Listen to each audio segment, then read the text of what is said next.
क्रोधी पुरुष इन पर भी हाथ उठा देगा, इनको भी अपमानित कर देगा। हो सकता है क्रोध ज्यादा बढ़ जाए तो हिंसा भी कर सकता है। ये राक्षसी बुद्धि के लक्षण हैं, जो माताओं बहनों में काम भाव देखना और क्रोध करना। ये क्रोध बहुत बड़ा अनिष्टकारी, कभी किसी का क्रोध से मंगल नहीं हुआ, कभी किसी का मंगल नहीं हुआ। क्रोध को क्षमा के द्वारा नष्ट करना चाहिए। नाम जप से ऐसा धैर्य धारण करना चाहिए, जो आपके प्रति अपमान की क्रिया, प्रतिकूल क्रिया, तिरस्कार क्रिया, अहित क्रिया करे, उसको भी क्षमा कर दो। क्षमी अद्वेष्टा सर्वभूतानां मैत्रा करुण एवच निर्ममो निरहंकारां सम दुखा सुखः क्षमी। क्षमी क्षमावान, क्षमावान बलवान होता है, क्रोधी बलवान नहीं होता, वो कमजोर होता है। क्षमावान बलवान होता है। क्षमा के द्वारा क्रोध का नाश करो। प्रिया प्रीतम के स्मरण से, उनके चरणारविंद के चिंतन से, उनकी लीला गायन से अपने बुद्धि को इतना परिपक्व करो कि अगर गृहस्थ हो तो अपनी पत्नी के सिवा सर्वत्र जननी भाव हो, पूज्य भाव हो। प्रिया जो की सब सखियां हैं या स्वयं जगत अम्बा इन रूपों में विराजमान हैं, ऐसा पवित्र भाव करो। जैसे हम अपने घर में जवान बहन, जवान बेटी, जवान परिकर के साथ रहते हुए कभी दोष बुद्धि नहीं होती, कभी ये भाव ही नहीं आता ये स्त्री है, मेरी बहन, मेरी बेटी। ऐसे ही चराचर जगत का भाव बन जाए तो हमारी बुद्धि शुद्ध हो जाए। असूया, क्रोधासूया। असूया दूसरों के गुणों में दोष देखना, किसी भी व्यक्ति का छिद्रावेषण करना, इसमें क्या दोष है, ये देखने का अधिकार केवल गुरु को है या पूज्य जनों को है, वो भी अपने निज शरणागतों के, अन्य के नहीं। और वो भी उसे निर्दोष करने के लिए, निंदा या अपमानित अवहेलना करने के लिए नहीं। दूसरों के गुणों में दोष देखना ये सबसे बड़ी हानिकारक वृत्तियां हैं। ये जो वर्णन की जा रही है, माता बहनों में काम भाव और क्रोध भाव और दूसरों के गुणों में दोष देखना और मद, किसी भी प्राकृतिक वस्तु को लेकर के जो अहम वृत्ति प्रकट होती है उसे मद कहते हैं। ये मद नष्ट करने वाला होता है। जब मद होता है तो उसे कुछ सुहाई नहीं देता है, क्या करना चाहिए क्या नहीं करना चाहिए ऐसा अहंकारी पुरुष निर्णय नहीं कर सकता। वो तो पवित्र बुद्धि वाला निर्णय करता है। इसलिए अहंकार सर्वथा त्याज्य है, क्योंकि ये समस्त संस्कृति का मूल और दुख ही इससे प्राप्त होता है। जैसे क्रोध से हानि ही होती है, दूसरों के दोष देखने से अपने पुण्य ही नष्ट होते हैं, ऐसे अहंकार करने से नाश ही होता है, पतन ही होता है। और पिशुनता, दूसरे की चुगली करना, ये भगवत मार्ग में बहुत हानिकारक बात है। ये सुना ऐसा ऐसा ऐसा, और बड़े खुशी हो रहे हैं दूसरे की न्यूनता का वर्णन करके, दोषों का वर्णन करके, चुगली वर्णन करना। पिशुनता, दूसरे की बात किसी दूसरे से करना। और दंभ, जो तुम्हारे जीवन में है नहीं उसे दिखावा मत करो। जो हृदय में है, जो वाणी में है, वही आचरण में होना चाहिए। अगर तीनों का मिलान नहीं होता तो उसे दंभ कहते हैं। वाणी से कुछ और, हृदय में कुछ और, आचरण में कुछ और, उसे दंभी पुरुष कहते हैं। जिसका वचन एक, मन एक, आचरण एक, उसे संत कहते हैं, उसे भगवत भाव वाला महाभागवत कहते हैं। लोभा अनृताद्यैः, लोभ, धन का लोभ, नाना प्रकार के विषयों का लोभ, ये अगर मिटाना है तो नाम जप करना होगा। नाम जपने का जितना लोभ बढ़ाओगे तो ये और सब लोभ हट जाएंगे। लोभ पास जेहि गल न बंधाया, सो नर तुम समान रघुराया। और अनृत है, झूठ बोलना। झूठ बोलना बहुत सहज होता जा रहा है, इसीलिए भजन में बड़ी हानि, बड़ा निषिद्ध है झूठ बोलना। शास्त्र में बहुत इसे रोका गया है। आज तो झूठे ही लेना, झूठे ही देना, झूठे ही भोजन, झूठ चबेना, हर बात में झूठ बोल रहे हैं लोग। झूठ को पाप ही नहीं समझ रहे, वाणी को शासन में नहीं ले रहे कि मुझे सत्य बोलना है। बस झूठ पे झूठ, जितना नाटक बोला जा सके, यहां तक कि अपने गुरुजनों से भी झूठ। अब इससे ज्यादा क्या होगा। संसार में एक जगह ऐसी है जहां झूठ वैसे तो कहीं नहीं बोलना चाहिए, पर किसी भी कारण से गुरुदेव से तो बोलना ही नहीं चाहिए। अगर गुरुदेव से झूठ बोला तो गुरु से कपट, मित्र से चोरी, या हो निर्धन या हो कोढ़ी। इस जन्म में नहीं तो अगले जन्म में तुम्हें कुष्ठ रोग होगा, गलित कुष्ठ होगा।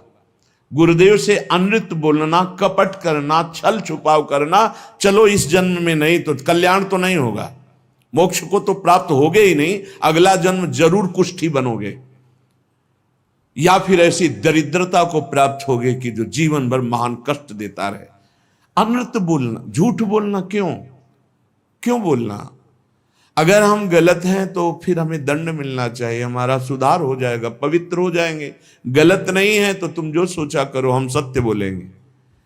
व्यापार आदि के लिए भी झूठ बोलने की कोई आवश्यकता नहीं, सब कोई जानता है मुनाफा के लिए व्यापार होता है। आप अपना नियत जो मूल्य है उसमें मुनाफा जोड़ करके आप बेचिए, झूठ मत बोलिए।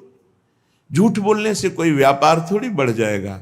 अगर आप झूठ बोल करके पैसा कमा रहे तो परिवार में अशांति, क्लेश, दुख, नाना प्रकार की रोग विपत्तियां घेर लेंगी। सत्य मार्ग पर चलो। श्रीपाद कह रहे हैं यदि इस जन्म में तुझे मंगल गति प्राप्त करनी है तो अपनी बुद्धि की राक्षसी प्रवृत्ति को रोको, माता बहनों के प्रति काम भाव मत करो, किसी से क्रोध से वर्ताव मत करो, दूसरों के गुणों में दोष दर्शन मत करो, अहंकार मत करो, किसी की चुगली मत करो, जो तुम्हारे जीवन में नहीं वो नाटक मत करो, दंभ मत करो, दिखावा मत करो, लोभ मत करो, झूठ मत बोलो। क्या होगा इससे? इससे आपके अंदर भगवत भाव जागृत होगा। ये नरक पहुंचाने वाले हैं जितने लक्षण हैं, अभी समझ में नहीं आ रहा है, आ जाएगा समझ में। जिस समय दंड विधान लागू होता है तब लगता है कि कभी कोई जिंदगी में पाप ना करे। जब शरीर पीड़ा से युक्त, मन खिन्न, नाना प्रकार की विपत्तियां घेर लेती हैं, बड़ी अव्यवस्थाएं, तब उस जीव को लगता है मृत्यु हो जाए तो अच्छा। तो क्या होगा? मृत्यु हो जाने पर तुम कोई सुविधा में पहुंच जाओगे क्या? भारी दुख। मृत्यु के बाद कोई सुख? अरे सुख तो इस मनुष्य शरीर में है। इस मनुष्य शरीर से परमात्मानंद प्राप्त कर सकते हो, अखंडानंद प्राप्त कर सकते हो, भगवत प्रेमानंद प्राप्त कर सकते हो। भूल गए विषयानंद में और जब विपत्ति आई तब मृत्यु को मनाने लगे। एक एक चेष्टा का बड़ा बड़ा कष्ट है। तो जिसने कभी दूसरों को, भूखों को भोजन पवाया है, प्यासे को जल पिलाया है, किसी की भारी दुख में सम्मिलित होकर दुख निवृत्ति की है और भगवान नाम जप, तो ऐसी स्थिति को वो सह पाता है। उस समय भी गंभीर मुद्रा में वो भगवान का स्मरण उस दुख से विक्षिप्त होकर नहीं छोड़ता। वो पवित्र अंतःकरण वाला उस भारी कष्ट अवस्था में भी भगवान नाम स्मरण। ध्यान देना, अगर दूसरे को कष्ट दिया है, कभी किसी का हित नहीं किया, कभी प्यासे को पानी नहीं पिलाया, कभी भूखे को अन्न नहीं पवाया, तो अंतिम समय तुम्हारा बाधित हो जाएगा। जो सत मार्ग है वो बाधित हो जाएगा। ये सिद्ध महापुरुष बोल रहे हैं। जो पुरुष कभी झूठ नहीं बोला, जो कभी किसी से झगड़ा नहीं करवाया, किसी किन्हीं का स्वभाव होता है दो मित्रों के बीच में झगड़ा करा देना, पति पत्नी के बीच में झगड़ा करा देना, ऐसा। जो आस्तिक स्वभाव वाला और श्रद्धालु है, उस समय भारी दुख की अवस्था में सुख का उदय होता है उसके हृदय में। ध्यान दीजिए, कहा है कई बार सत्संग में कि जो भगवत मार्ग का पथिक है उसकी जब मृत्यु होती है तो जन्मत मृत दुषा दुख हो, ये नहीं होता। जैसे विशाल हाथी के गले से फूलों की माला टूट जाए, उसे पता भी न चले। तो कह रहे हैं उस समय उसके हृदय में एक अद्भुत सुख प्रकट होता है और वो सुख पूर्वक शरीर छोड़ता है, सुख पूर्वक मृत्यु को प्राप्त होता है। सुख पूर्वक मरना, आनंद पूर्वक। जैसे स्वप्न में इस शरीर का भान नहीं रहा, नहीं रहता, सैया में पड़ा है, ऐसे स्वप्नवत शरीर छूटा और वो जो देवता की, जिस इष्ट की आराधना की, वो वहीं प्राप्त हो जाता है जाकर। पर यह साधारण नहीं है सुखपूर्वक मृत्यु होना। जो सदैव अपने गुरु की आराधना में संलग्न रहा है, कभी किसी वैष्णव की निंदा नहीं की है, सात्विक भोजन पाया है। हम आपको सच्ची कहते हैं, जो शास्त्रों में मना किया गया है उसके अनुभव के चक्कर में मत पड़ना। ऋषियों ने अनुभव करके बताया, मत खाना। भजन में अगर चलना है तो प्याज, लहसुन, मसूर की दाल, जो जो भी मना किया गया मान लो। ब्रह्म ऋषियों ने जो जो निषेध किया है वो नहीं पाना चाहिए। यहां कह रहे हैं जो गुरु की सेवा में संलग्न है, जो किसी की निंदा नहीं की, और जो सात्विक आहार करता है, सतोगुणी आहार करता है, और जो लज्जाशील है और भगवान की शरण में है, मृत्यु के समय उसे कष्ट नहीं होता, उसे कष्ट नहीं होता। जो सात्विक आहार करता है, गुरु सेवक होता है, कभी किसी की निंदा नहीं करता है, उदार वृत्ति होती है, जो गुण गंभीर स्वभाव वाला होता है, भगवान का आश्रय लिए होता है, वो अंतिम समय सुखपूर्वक मरता है। भाई जी कैसे गए? जैसे कोई गाड़ी में चढ़ने जा रहा हो, सबसे ऐसे मिलके गए। अगर मन वचन शरीर से कभी किसी को कुछ भी दुख पहुंचा हो तो आज मैं राधा माधव के पास जा रहा हूं, मुझे क्षमा कर देना। भाई जी महाराज बड़ा करुण क्रंदन, निज जन सब एकदम आर्त भाव, भाई जी सबसे ऐसे हाथ जोड़ते हुए, ये मृत्यु है। और इधर पूज्य पंडित गया प्रसाद जी ने देखा पालकी में नवीन सखियां और एक नई किशोरी बैठी हुई, देखा रहे तो भाई जी महाराज जा रहे हैं वृंदावन। गिरिराज जी की तलहटी में देखा कि भाई जी महाराज आ रहे हैं वृंदावन।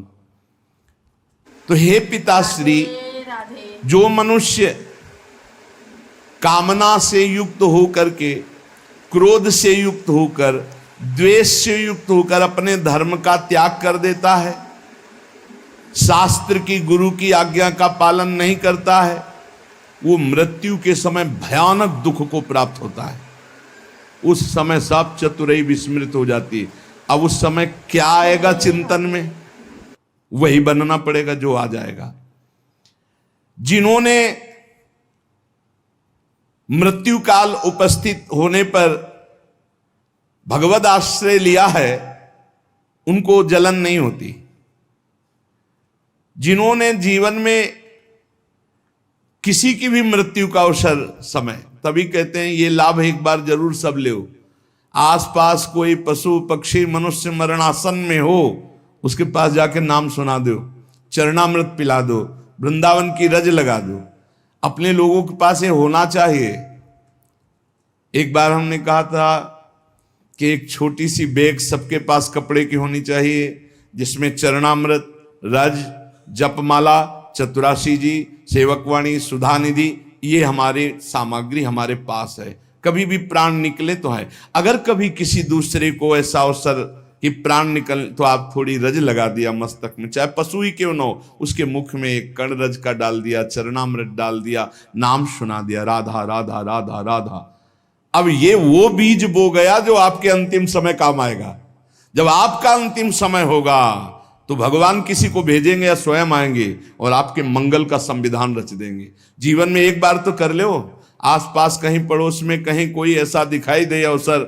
आजकल तो लोग इतने बेपरवाह हैं कि सामने कोई तड़प रहा है, एक्सीडेंट हो गया है, तो वीडियो जरूर बना लेंगे, खिड़की खोल के गाड़ी बढ़ा के निकल, कौन झंझट में फंसे। तो तुम जब फंसोगे तो तुम भी ऐसे तड़पोगे। ऐसा नहीं, प्राप्त सेवा का तिरस्कार करने वाले को दंड मिलता है।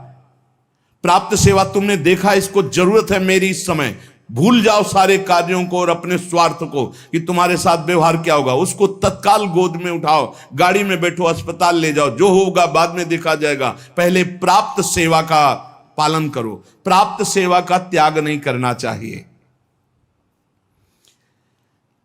जब ये नीच मनुष्य दूसरों को कष्ट देना, झूठी गवाही देकर के फंसा देना, पैसे के बल से, ध्यान से सुना जाए, पैसे के बल से निर्दोष को दंड दिलाना या निर्दोष को दंड देना। एक वकील साहब कह रहे थे अपने यहां जो है कि हमको तो वकालत पढ़ाई ही इसीलिए गई कि जो हमारे पास आवे हम उसको जितावें। भाई ठीक है, सांसारिक व्यवहार में आपको ऐसी शिक्षा दी गई होगी, लेकिन हमारा अध्यात्म ऐसी शिक्षा नहीं देता। अध्यात्म शिक्षा देता है कि तुम अपनी वकालत का प्रयोग दूसरों की रक्षा करने के लिए करो, और जो जुर्म करने वाले लोग हैं उनको दंड देना मानो उनको पवित्र करना है। अगर आप जानते हैं ये जुर्म से युक्त है, दोष से युक्त है, और पैसे के बल से उसको निर्दोष साबित कर देते हैं, तो वो और आप दोनों दंड के भागी बनेंगे, परिणाम में आपको दुख भोगना पड़ेगा। अगर उसे दंड मिल जाता है तो वो पवित्र हो जाता है, आप बच जाते हैं। आपकी वकालत होनी चाहिए दूसरों को बचाने के लिए, जो निर्दोष हैं, और जो दोषी हैं उनको दंड देना, ये वकालत का आपका फल होगा। क्योंकि आप अच्छे वकालत करने वाले हैं तो निर्दोष को बचाइए, और दोषी को सजा मिले तो दोषी भी पवित्र होगा और आप भी पवित्र हो जाएंगे।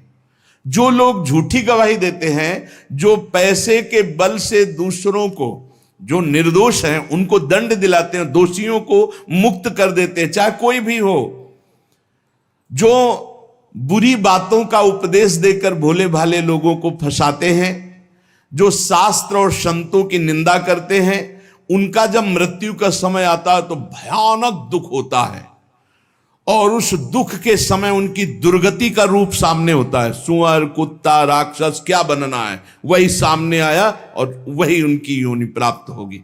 फिर वो तड़पते हुए मृत्यु को प्राप्त होते हैं। श्री जैमिनी जी ने एक दिव्य पक्षी उनके सामने प्रकट हुआ। ब्रह्म ऋषि किसी भी रूप में अपने जनों को उपदेश देने के लिए प्रकट हो सकते हैं। चैतन्य तेजोमय पक्षी। तो जैमिनी जी ने पूछा कि आपके दर्शन से ही लगता है कि आप त्रिकालज्ञ हैं। जैसे पक्षियों में काकभुसुंड जी, गरुड़ जी, ये सब त्रिकालज्ञ सर्वज्ञ महापुरुष हैं। तो आप हमें ये बता सकते हैं कि जीव ये दुर्गति को प्राप्त क्यों होता है? चैतन्य घन परमात्मा का अंश अपने को आनंद की खोज के लिए भोगों में फंसा रहा है, ऐसा क्यों होता है? तो उस दिव्य पक्षी ने कहा, महर्षि, मैं आपके मन के संशय को देखकर ही पक्षी रूप धारण करके आया हूं। पूर्व काल में एक परम बुद्धिमान भृगुवंशी ब्रह्म ऋषि थे। उनके सुमति नाम का एक बहुत ही तेजस्वी पुत्र हुआ। जब वो बड़ा होने लगा तो वो शांत और जड़वत पागल, कुछ नहीं बोलना, एक शब्द नहीं बोलना।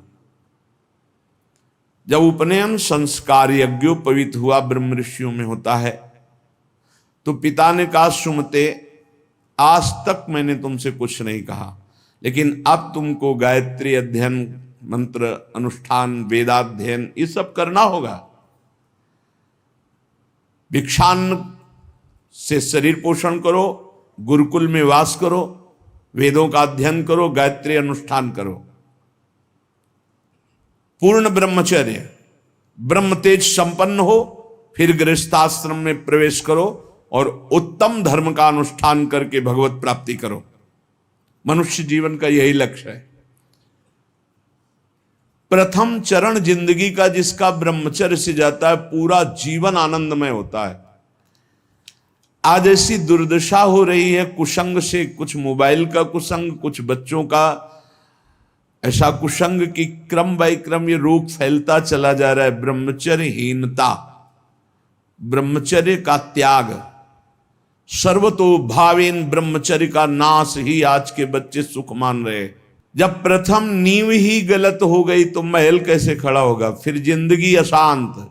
नए नए बच्चे आते हैं डिप्रेशन में और कहते हैं कि मैं अपने शरीर को नष्ट करना चाहता हूं, अब मेरी जीने की इच्छा नहीं रह गई क्योंकि मेरे में उत्साह नष्ट हो गया।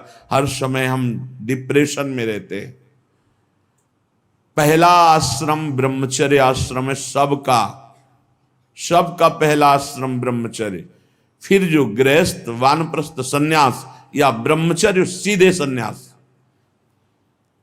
बेटा तुम इन नियमों का पालन करो तो तुम्हें ब्रह्म की प्राप्ति होगी। कौन सा शोक है जो तुमको बोलने नहीं देता? मैं तेज से बता रहा हूं कि तुम साधारण जीव नहीं हो जो हमारे पुत्र बने हो, तुम्हारे ब्रह्म तेज से, पर तुम पागल जैसे रहते हो, एक भी शब्द नहीं बोलते हो। जैसे जड़ भरत जी हार गए, पिता पधार गए, लेकिन कभी गायत्री कभी उच्चारण नहीं किया, संपूर्ण ब्रह्म ज्ञान उनको प्राप्त। जब अनेक बार कहा तो सुमति जी कुछ नहीं बोले। पिता ने स्नेहवश फिर कहा, बेटा तुम छल मत करो, मुझे पता है तुम बोल सकते हो और तुम ज्ञानी महात्मा हो, मुझे पता है तुम्हारा तेज ऐसा है, तुम पागल नहीं हो। जब बार बार कहा तब सुमति ने हंस दिया और उसका, पिताजी ये जो आप उपदेश कर रहे हैं ये बहुत बार बहुत जन्मों में कर चुका हूं। मैं उस तत्व को प्राप्त हो चुका हूं जिसके जानने के बाद कुछ जानना बाकी नहीं रहता। इसीलिए मैं जड़वत पागल आचरण करता हूं कि आप हमको ये ना समझ पाए कि मैं आपका पुत्र बहुत विद्वान या बहुत ज्ञानी हूं। जो आप उपदेश कर रहे हैं बहुत जन्म अनुष्ठान कर चुका हूं। मैं त्रिकालज्ञ हूं, मुझे तीनों कालों का ज्ञान है, भूत भविष्य वर्तमान। त्रिकालज्ञ तब होता है जब भगवत स्वरूप में तदात्म हो जाता है। तो भगवान सर्वज्ञ हैं तो वही सर्वज्ञता अंश रूप में उतरती है तो वो भी सर्वज्ञ हो जाता है। मैंने बहुत से शास्त्रों का ज्ञान प्राप्त किया, वो अक्षरशः मुझे सब भगवत कृपा से स्मृति में व्याप्त है। हर कला में मैं प्रवीण हूं, शिल्प कला आदि सब कलाओं में प्रवीण हूं। मुझे पागल रहने का स्वभाव है कि कोई जान न पावे। इस समय मैं आपके और अपने 10,000 जन्म तक को देख रहा हूं। स्वाभाविक खेद, क्षय, क्षोभ ये हमें स्पर्श भी नहीं कर सकते। संतोष, आनंद वृद्धि ये सदैव हमारे हृदय में होती रहती है। शत्रु मित्र इनका मुझे भान भी नहीं, सब में एक ब्रह्म व्याप्त है, ये अनुभव है। पिताजी आप पत्नी और पुत्र के संयोग वाले हैं, आप मुझे पुत्र भाव से देख रहे हैं। अनेक बार तुम हमारे बेटा बन चुके हो। मैं 10,000 जन्म तक तो ऐसे ही देख रहा हूं, स्वाभाविक। अगर ध्यान करके देखो तो लाखों जन्मों को देख सकता हूं। कई बार तुम हमारे पुत्र बन चुके हो, कई बार पत्नी बन चुके हो। तो बहुत आश्चर्य में हो रहे कि अभी तक तो बोला नहीं, बोला तो इस कोटि का बोला। तभी भगवत ऋषि जी कहते हैं हर समय मौन रहे, बोले ना बोले तो हृदय की ग्रंथि खोले, जड़ चैतन्य का भेद मिटा दे, वो महाभागवत होता है। पिताजी मैंने हजारों बार महान से महान सुख और महान से महान दुख भोगे हैं जो मेरी स्मृति में है। लाखों माताओं के गर्भ में विष्ठा और मूत्र के बीच में मैं पला हूं, मुझे याद है। अपने लोगों को इसी जन्म का याद नहीं है। इसी जन्म में जो मां के गर्भ में थे याद नहीं, कोई घटना, कोई दुख, एक पाई भर भी स्मृति नहीं। इतने ज्ञानी हैं। सोचो, ये महाराज सुमति जी कह रहे हैं कि मुझे 10,000 वर्ष का तो ऐसे ही दिखाई दे रहा है, अगर ध्यान धरूं तो लाखों जन्म का बता सकता हूं। मैंने लाखों बार माताओं के गर्भ में विष्ठा और मूत्र के बीच में पला हूं, मलाशय और मूत्राशय के बीच में। मैंने लाखों प्रकार के रोगों को भोगा है, हर योनियों में मुझे ज्ञान है। गर्भावस्था में जो दुख होता है बड़ा अपार दुख होता है। मैंने बचपन, जवानी, बुढ़ापा सबको देखा है। मैं हर योनियों में गया हूं, मुझे हर योनि का पशु, मृग, कीट, पक्षी, मनुष्य, स्त्री, देवता सब बना हूं।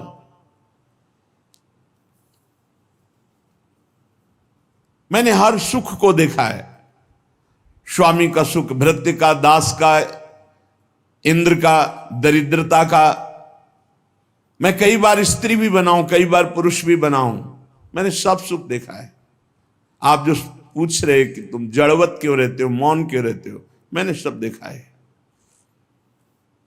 पिताजी राग, हर्ष, भय, उद्वेग, क्रोध, अमर्ष, वृद्धावस्था, मृत्यु, सबके दुख का मुझे ज्ञान है।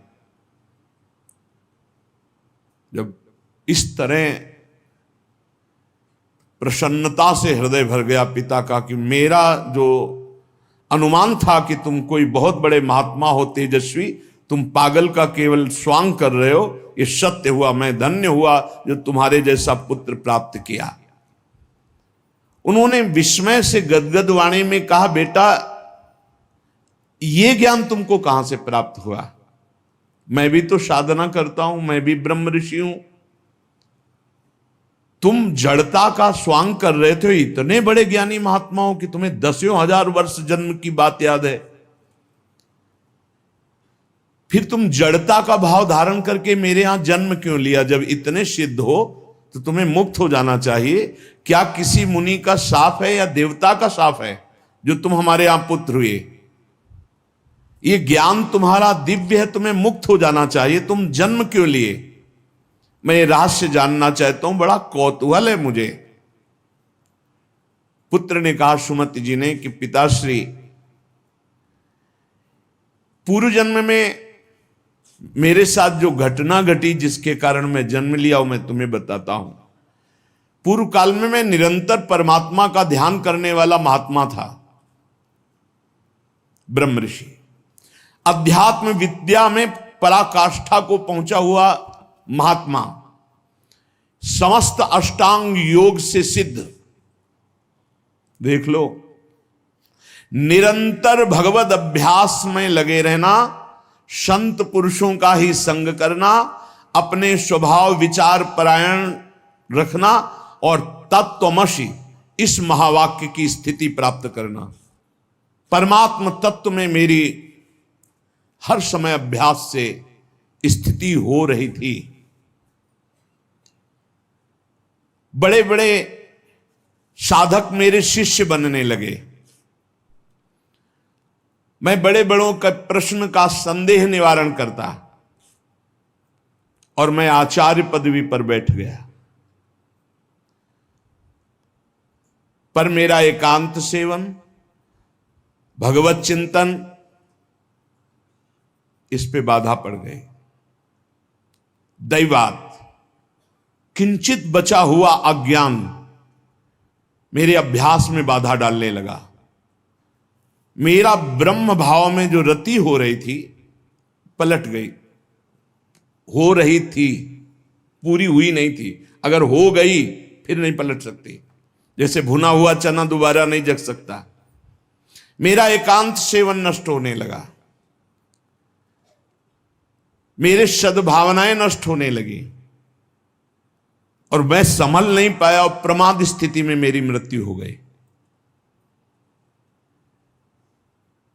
पर मैं सत्यमय जीवन व्यतीत किया था, उसके प्रभाव से मुझे पुनः ब्रह्म ऋषि कुल में ही जन्म हुआ और मैं पुनः ही ब्रह्म ऋषि। अब मैं किसी को उपदेश नहीं करूंगा, इसीलिए मौन रहता हूं पागल जैसा। ना चेला बनाऊंगा ना किसी को उपदेश करूंगा। इसीलिए मृग में आसक्त होने के बाद जड़ भरत जी ने भी यही स्वरूप रख कि डर गए कि फंस जाऊंगा। हरी घास भी नहीं खाई, बहुत सावधानी की जरूरत है। मुझे ब्रह्म चिंतन के प्रभाव से दसियों हजार वर्ष जन्मों की बात अब भी स्मृति में है। जो बहुत सावधानी की जरूरत है। एकांत का अपना साधन यदि छिन जाए तो कुछ भी बाधा पहुंचा सकता है, वो चाहे मृग हो चाहे चेला हो। बहुत संभल के इस मार्ग में चला जाता है। मेरी स्मृति धूमिल नहीं हुई जैसे जड़ भरत जी की भी स्मृति धूमिल नहीं हुई। हिरण के भी जन्म में वो भजन परायण रहकर ब्रह्मबोध संपन्न महापुरुष के रूप में जन्मे। पिताजी पूर्व जन्म के अभ्यास में मैं जितेंद्री था, इसलिए अब भी मैं जितेंद्र ही हूं। केवल प्रमाद स्थिति आ गई, चिंतन में प्रमाद, बहुत सावधानी। अब भविष्य में मेरा जन्म नहीं होगा क्योंकि मैं सावधान हूं, अब प्रमाद नहीं होने दूंगा। मैंने जो दूसरों को ज्ञान दिया था, उस ज्ञान का कहीं ना कहीं मुझे अहंकार आ गया, इसलिए प्रमाद स्थिति आ गई। भ्रम न हो जाए, वो छुपा छुपी का खेल खेलता है, चेला नहीं है, वो जगत गुरु है। भगवान श्री कृष्ण कह रहे हैं मत्ता पर तरम नान्यत, मेरे सिवा अन्य कोई नहीं। तो कहीं गुरु बनने का अहंकार ना आ जाए। भगवान अपने भक्त की हर इच्छा को पूर्ति करते हैं, तो वही आकर शिष्य रूप में शरणागत का स्वांग करते हैं। ये भूल गए तो देख ले, और कोई अपराध नहीं था, कोई अपराध नहीं था। प्रमाद स्थिति मैं ज्ञानी हूं, हम जागृत हो गया, एक जन्म बर्बाद हो गया। ब्रह्म बुद्ध इसलिए इस जन्म में बोल ही नहीं रहे, अपने पिता से भी नहीं। जब बहुत बार कहा तो करुणा करके बोले, जैसे जड़ भरत जी रघुगण से बोले, मैंने जो दूसरों को ज्ञान दिया था, ये ज्ञान देते समय नहीं होना चाहिए कि मैं उपदेश कर रहा हूं, मैं उत्तर दे रहा हूं। सच्ची नहीं, वो श्री भगवान अंदर से बोल रहे हैं। हृदय मंदिर भगवान का है, साउंड ये दिखाई दे रहा है, वो अंदर से भगवान बोल रहे हैं।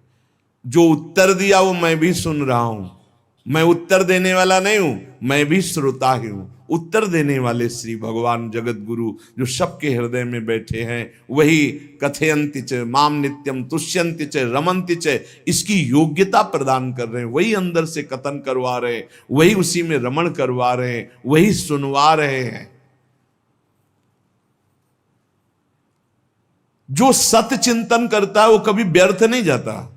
उसके प्रभाव से मुझे आगे कोई साधना नहीं करनी पड़ी और मुझे तत्वबोध हो गया। यही खास बात होती, मैं ब्याज सहित भजन मिलेगा, आगे कोई साधना नहीं करनी पड़ी। इस जन्म में स्वयं तत्वबोध संपन्न महापुरुष के रूप में प्रकट हो गए। जैसे जड़ भरत जी, जन्म से सिद्ध, भजन कर नामे भक्ता प्रणश्यति, ये खास बात होती। 100 बार राधा राधा बोला है तो अगले जन्म में 101 बार से शुरू होगा, 99 से नहीं। मैं त्रिकालज्ञ हूं, अपना परिचय बता रहे हैं। और ये तीनों कालों का ज्ञान साधारण धर्मों के पालन से या कर्म कांड से इनसे नहीं प्राप्त होता है, ये भगवत चिंतन ब्रह्म चिंतन से प्राप्त होता है। पिताजी, मैं जन्म से ही सन्यासी हूं, मुझे ये शिक्षा की अब जरूरत नहीं कि आप ब्रह्मचर्य धारण करो, आप जाओ एकांत सेवन करके फिर गृहस्थाश्रम, फिर वानप्रस्थ, फिर सन्यासी। मैं जन्म सिद्ध सन्यासी हूं। मेरे से चूक हो गई, जरा सी चूक में जन्म हो गया। हिरण में आसक, जरा सी चूक में, बहुत बड़ा गेम है ये, चूक नहीं होनी, ये खेल है, चूक नहीं होनी चाहिए। अच्छा, खास बात देखो, चूक कहां हुई है।